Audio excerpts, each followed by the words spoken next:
And I realized because of the fact that I was a high level attorney, I was managing other people, I felt that I couldn't really tell anyone what was going on.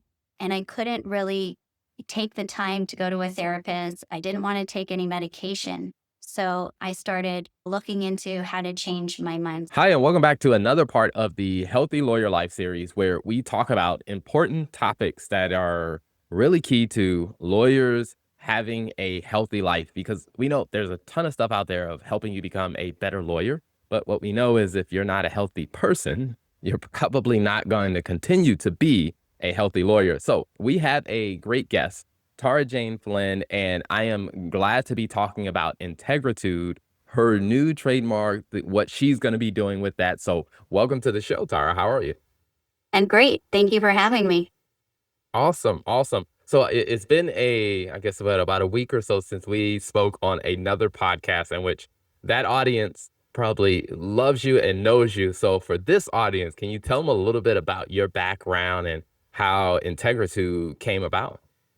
Okay, yeah. So I've been practicing law for about 25 years and I'm a litigator. So it's high intensity law, it's courtroom law. And I had a period in my life, probably around 8 years ago, when my parents both died. And also my godfather died. The best man in my wedding died, who was at my age, and the flower girl in my wedding had died. And I was also just coming out of a divorce. And during that time, I was a pretty high level attorney managing other people, obviously in a fast paced world of litigation. And so I was also a single mother.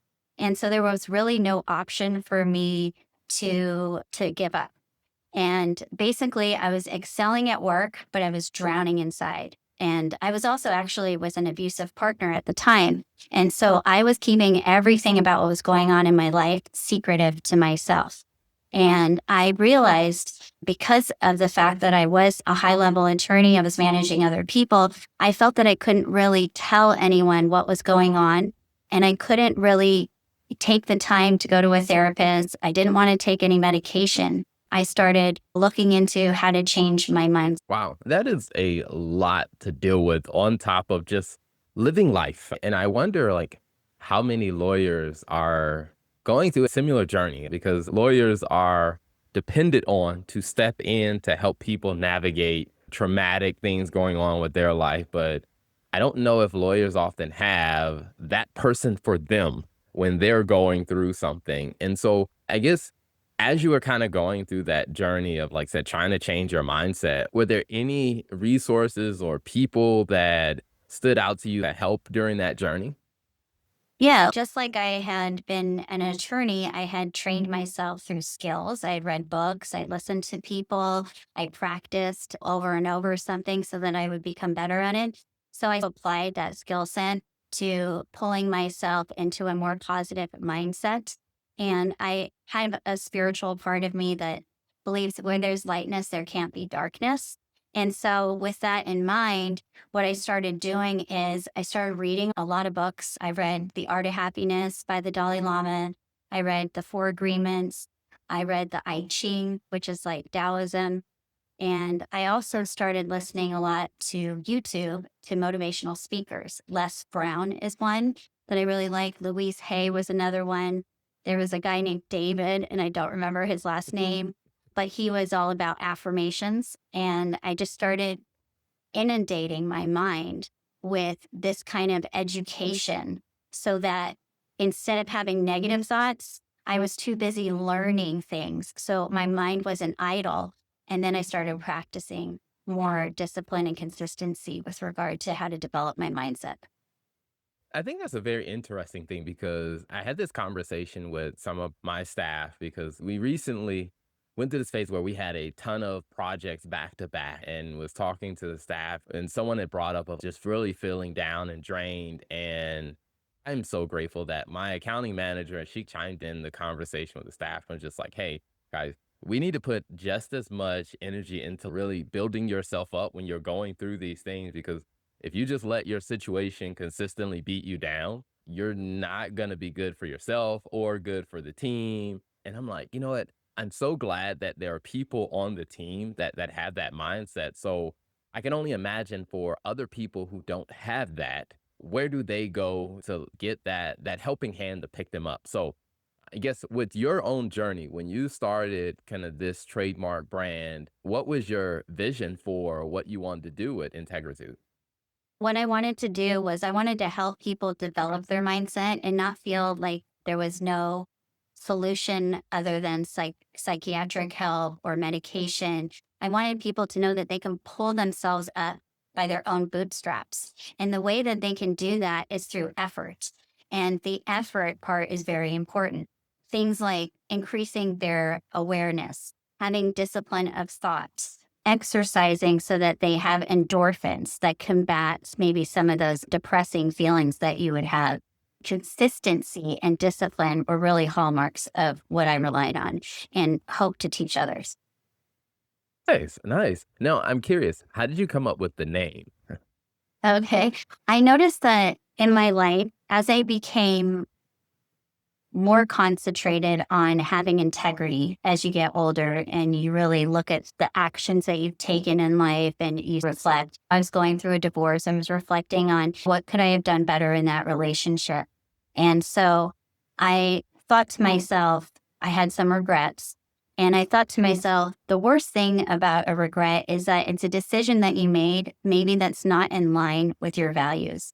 And so having a lot of integrity is really a cornerstone, at least for me, to be able to say to myself, okay, as long as my backyard is clean, as long as I have integrity, then there's no secrets, there's nothing I'm questioning about myself. I'm not going to look back and regret what I've done.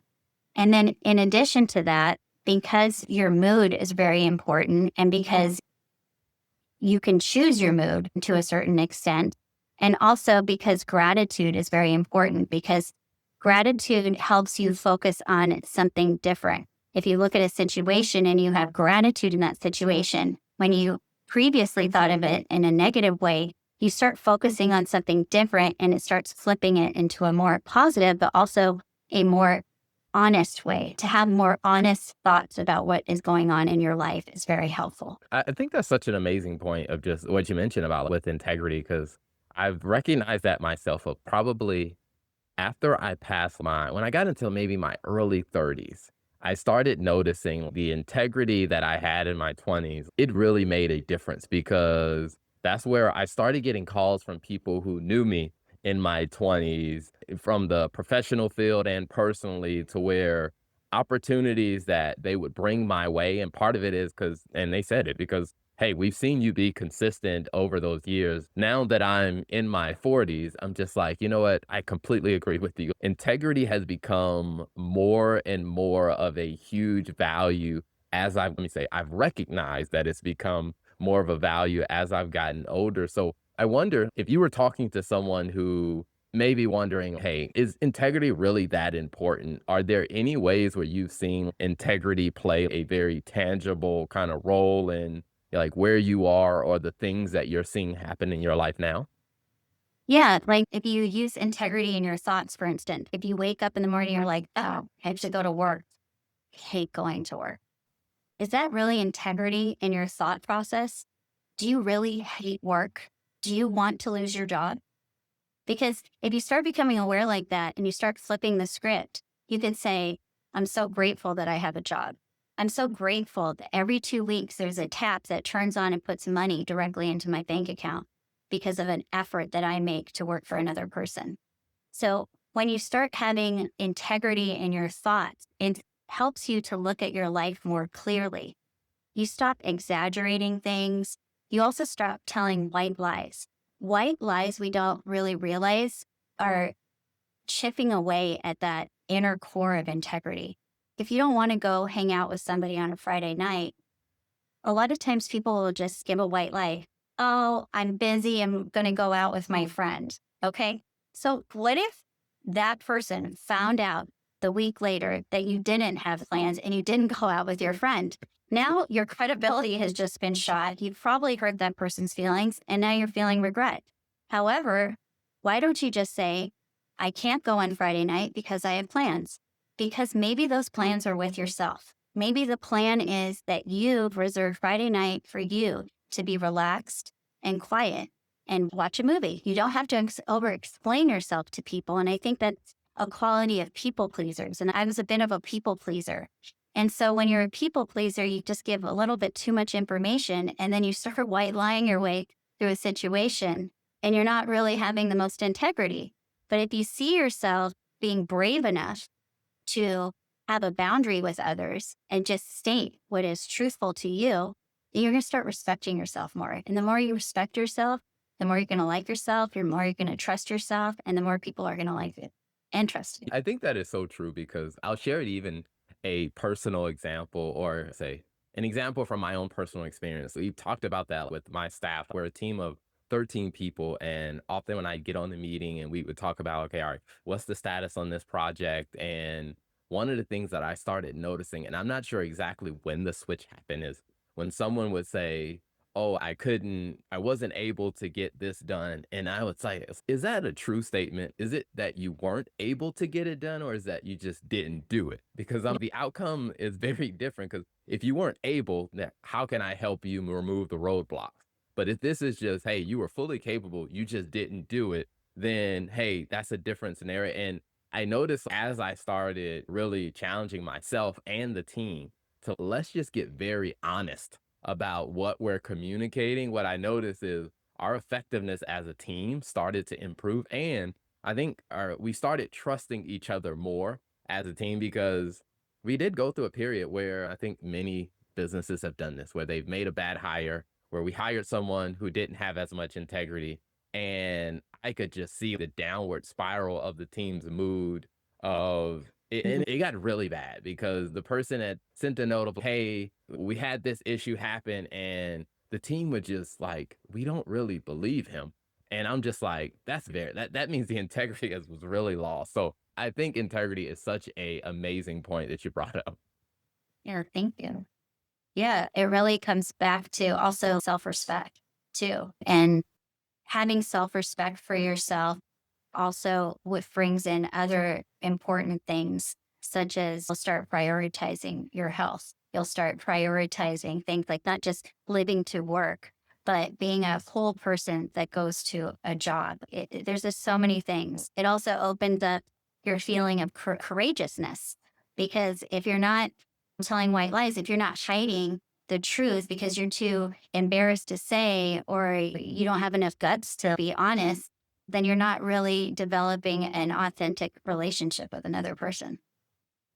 You know, that is so true. And I always feel if a person is telling a lie to other people, they may be able to maybe kind of hide it for some time. But if you're telling a lie to yourself, there's no way you're gonna have peace internally because you know that you're lying. So I think that is so true.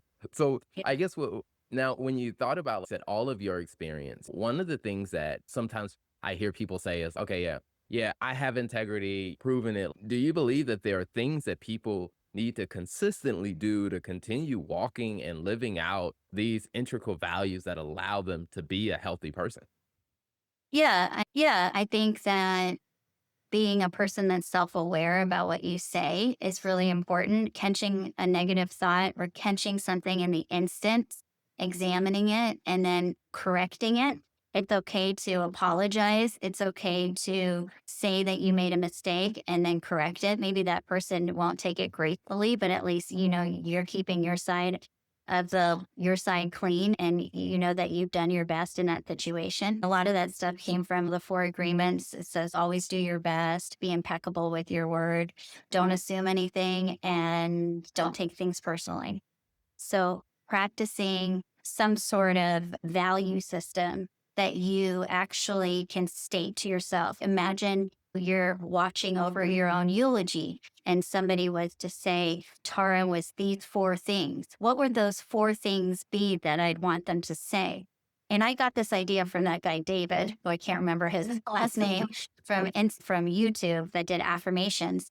But he said, put them on a piece of paper, those four values, put it in your wallet, because he's a guy. And every time you make an important decision, pull out those values and you go through each one and say, is my decision in line with each of those values? And if it is, That's a great way to know that you're probably making a decision that you can live with, that you'll be happy with. And you have to take steps like that, have some sort of internal audit for yourself. And over time, if you consistently do something, it just becomes a practice that you don't even have to think about. That is so true. I think that that is such a great point of just people being very clear about what are the values, because you often hear people talk about that with organizations and companies that they work at where the company has values, but I wonder how many people actually take the time to create what are your core values for the way you live your life? What is your value system? Yeah. And a lot of that, unfortunately, comes to the surface after people have made some big mistakes in their life or something tragic has happened. A lot of people don't examine their life until they're literally at the bottom and they're trying to pull themselves up because they're drowning. And then they take the moment to see what they can do to help themselves. But maybe if you inserted that practice into your daily life before that moment came, maybe you can try to not avoid the pain that you would go through, but maybe try to help yourself get through it with a little bit less agony than you would without a belief system. And, Yeah. and Yeah. you know, let's say if someone who's listening to this and they're hearing what you're saying, and they're like, I love what she's saying and so agree, but they may be feeling like, how will I be able to manage to do the things that she's saying, plus living my everyday life and working all those responsibilities? So, what would you say to a person who's, I love what you're saying, I want to implement it, but I'm not quite sure how or where to start? I had that problem because I was an attorney. I was a litigator. My boss didn't care about my life. I went back to work 3 days after my father died. I also didn't want to look weak because I didn't want to lose my position. I wanted to stay with a competitive edge. So I want to look like nothing bothered me, right? But how you could probably incorporate it, or at least what I did, is, and I'm talking about that David guy again. I found affirmations. Also, Louise Hay does affirmations, and I would play them in the shower. So when you're in the shower, I just played them over the loudspeaker. I did it consistently every day. I felt stupid when I was doing it at the beginning. But then over time, I started liking what it was doing for me. And so I kept doing it. But it had to be super consistent, even through the this is stupid phase, so that I would come out on the other end. Another thing I would do is just like you brush your teeth or you put on makeup, whatever, or you work out, I would incorporate a 5 to 10 minute sort of discipline that you put in there for yourself before I wake up. Usually I'm awake a little bit longer before I get out of bed. What I do is I actually stay in bed with my eyes closed and I pray before I get up out of bed. And I also state the things that I'm grateful for. And after everything happens that I'm grateful for, or something happens, even if it didn't go my way, I'm still grateful for it for the lesson that it taught me. I just have a practice of saying it throughout the day, just like you remember to drink water throughout the day, or just like you remember that where your car is parked or grab your keys when you walk out of the house. You just incorporate it into your life so that it's something that you're doing every single day as opposed to just when you need it. I think that makes so much more sense because there are so many books I've read on creating habits, whether it's books like Atomic Habits or Tiny Habits or The Slight Edge, where they talk about those things of just finding ways to make small incremental improvements or small consistent action that ends up building up over time. And I think so many people can benefit from that. So if people are like, hey, I love what she's saying, I want to learn more about Integritude, is there anywhere that they can look or any places that they can go to learn more about the brand and what you're up to and what you're doing? Yeah, I do have a Instagram. It's Integritude, INT. Wait, let me start. INTEGRATOOD,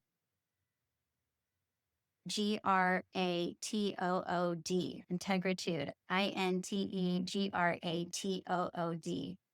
Integrity with an attitude of gratitude. I have an Instagram and I also just got a website. It's www.integritude.ai.